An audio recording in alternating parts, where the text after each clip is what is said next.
One thing that keeps me puzzled, despite having studied finance and economics at the world's best universities, the following question remains unanswered. Why is it that 5,000 units of our currency is worth 1 unit of your currency, where we are the ones with the actual gold reserves? It's quite evident that the aid is in fact not coming from the West to Africa, but from Africa to the Western world. The Western world depends on Africa in every possible way, since alternative resources are scarce out here. So how does the West ensure that the free aid keeps coming? By systematically destabilizing the wealthiest African nations and their systems, and all that backed by huge PR campaigns, leaving the entire world under the impression that Africa is poor and dying and merely surviving on the mercy of the West. Well done, Oxfam, UNICEF, Red Cross, Life Aid, and all the other organizations that continuously run multi-million-dollar advertisement campaigns depicting charity porn to sustain that image of Africa globally. Ad campaigns paid for by innocent people under the impression to help with their donations. While one hand gives under the flashing lights of cameras, the other takes in the shadows. We all know the dollar is worthless, while the euro is merely charged with German intellect and technology, and maybe some Italian pasta. How can one expect donations from nations that have so little? It's super sweet of you to come with your colored paper in exchange for our gold and diamonds.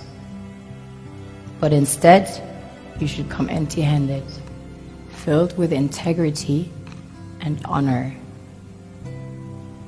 We want to share with you our wealth and invite you to share with us. The perception is that a healthy and thriving Africa would not disperse its resources as freely and cheaply, which is logical.